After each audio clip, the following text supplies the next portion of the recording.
Good morning, folks. Let's start with the recommended article from Curtin University, discussing some of the biodiversity changes and future circumstances of how rain changes specifically are going to shape and reshape certain parts of the world's ecosystem. This article is linked for you in the About tab just below this video, along with all the helpful links for the news and website. Straight to the RSOE EDIS alert map, where a groundwater monitoring well designed to make sure no contamination from the nuke plant escapes is found to have radioactive tritium. Not something you want to sprinkle on a salad. They claim it's under control. What's out of control is the rain at the Philippines. Anymore, and NASA's rainfall measurement mission will need a new color for the top of their legends. Just watch that accumulation here over the last few days. Yesterday we called out the mini cell down to southwestern Europe, but today we see that the system stretched and shifted back north over to the UK, where it again caused flooding conditions. The wind alone isn't as helpful, with the pressure overlay, however, showing just how big that low cell is, encompassing a few cells itself. On to the west, lows in the Pacific remain content in their seats, but the drop onto the coastlines has gotten significant over about a 1,000-mile stretch of them.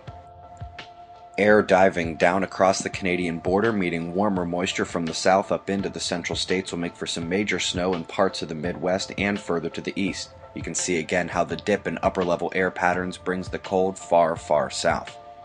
But folks, the top weather watch right now is for New Zealand, the North Island, Auckland specifically.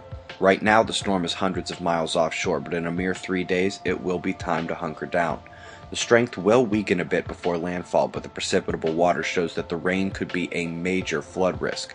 We will update this track in the morning and evening news until the storm is gone.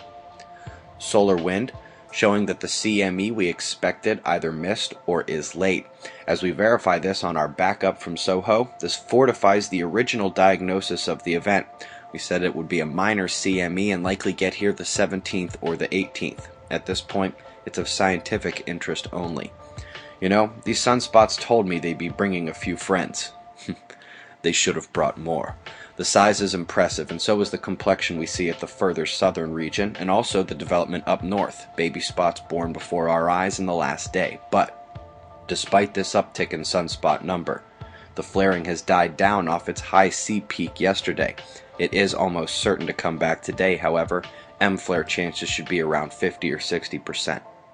If so, I would expect them to again be from these incoming groups. Perhaps the north will get a word in as well. We should also remember the coronal hole is Earth-facing today, setting its stream our way for possible geomagnetic instabilities in 3 to 5 days. Shots of our star to close, eyes open.